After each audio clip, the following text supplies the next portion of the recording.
Most people think control looks like power, loud voices, aggression, demands. But the truth is much quieter and much more manipulative. Weak people almost never try to dominate you directly. They can't. They don't have the strength for that.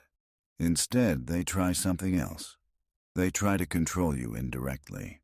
Through guilt, through pressure, through subtle emotional traps that slowly push you into behaving the way they want. And the dangerous part is that most people never notice it happening. Weak people don't control through strength. They control through reactions.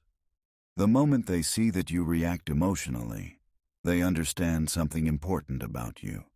They understand that you are controllable. Because control always starts with reaction.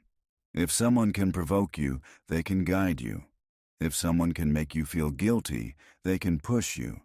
If someone can make you explain yourself, they can put you on defense. And weak people are experts at creating these situations. They complain more than they communicate. They pressure more than they ask. They provoke more than they solve. Not because they are strong, but because they are trying to regain control they never truly had. Think about how many times someone tried to push you emotionally instead of logically. They didn't ask calmly. They tried to pressure you. They didn't discuss the situation. They tried to make you feel bad. They didn't respect your boundaries. They tried to test them.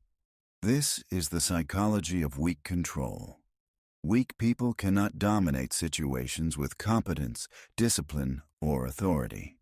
So they attempt to dominate reactions.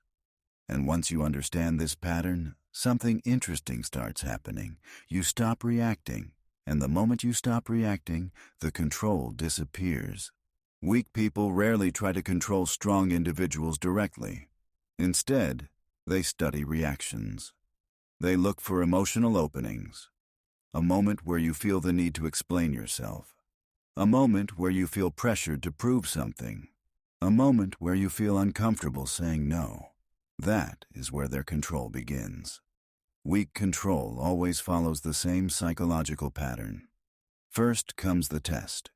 It can be small, a sarcastic comment, a dismissive tone, a subtle disrespect disguised as a joke. They are not just speaking. They are watching. Watching how quickly you react. Watching whether you defend yourself emotionally. Watching if you rush to justify your behavior.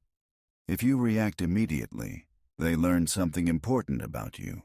They learn that you are reactive, and reactive people are easy to influence. The second stage is pressure. Once they see that you react emotionally, they start applying more of it. More criticism, more guilt, more small provocations. Because every reaction you give confirms that they can move you emotionally. And when someone can move you emotionally, they can move your decisions. But strong men operate differently. They do not rush to respond. They do not try to win every moment. They observe first. They let tension exist without trying to fix it immediately. This creates a very different dynamic. Weak people expect reaction. They expect defense. They expect emotional movement. But when none of that appears, the entire control attempt collapses. Because their strategy depends on your reaction. Without reaction, there is no leverage. Without leverage, there is no control. And this is the moment weak people become uncomfortable. Not because you attack them, but because they suddenly realize something. They cannot move you. Weak people also try to control you through something even more subtle. Emotional obligation. They create situations where you feel responsible for their feelings, their comfort, or their reactions. Instead of communicating directly, they rely on pressure that makes you feel like you must adjust yourself to keep the situation calm. They might act offended when you set a boundary. They might become dramatic when you disagree. They might pretend to be misunderstood so that you feel the need to explain yourself again and again. All of this serves one purpose: to shift the emotional responsibility onto you. When that happens, the dynamic quietly changes.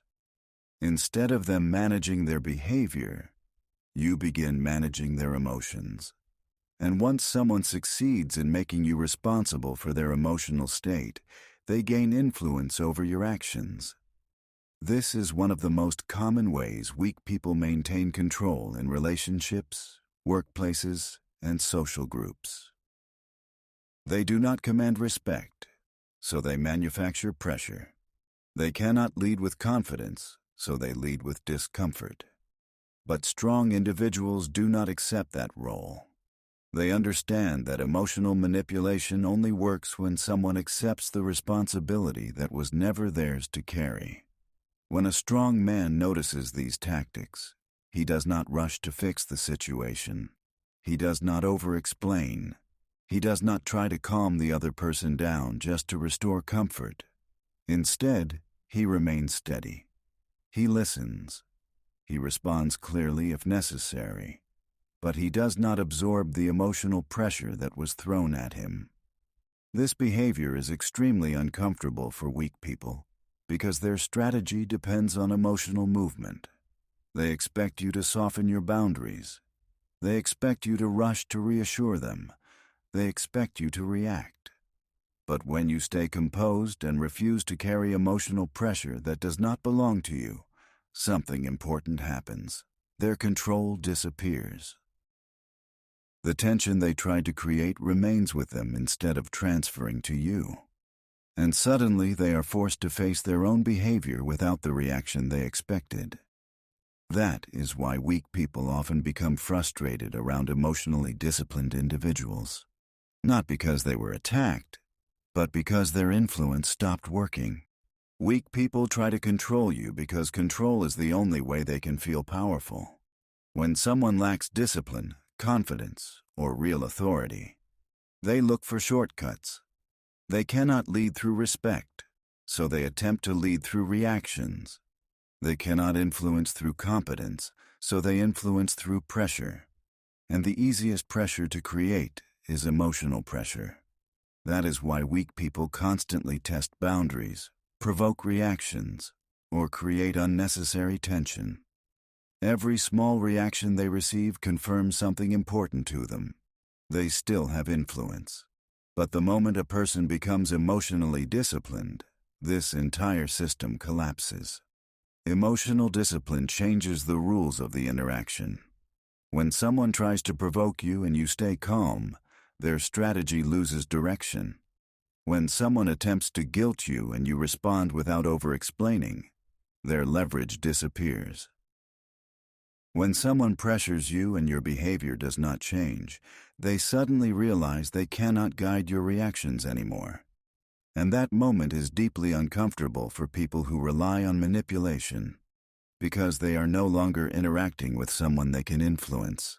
They are facing someone who controls himself first. Over time, this creates a reputation. People begin to understand something about you without needing it explained. They realize emotional tactics do not work. They realize pressure does not move you. They realize guilt, sarcasm, or provocation will not change your behavior. And once people recognize that their usual tools have no effect, they stop trying to use them. This is the quiet shift that happens around emotionally disciplined individuals. They do not dominate the room with noise or aggression. They dominate it through stability. When others become reactive, they remain steady. When others try to create tension, they remain composed. And that difference slowly changes the entire social dynamic, because control only works when someone can influence your reactions. The moment that influence disappears, control disappears with it. And that is the real reason emotionally disciplined people are rarely manipulated. Not because they fight harder, but because they refuse to give weak people the one thing they need most: a reaction.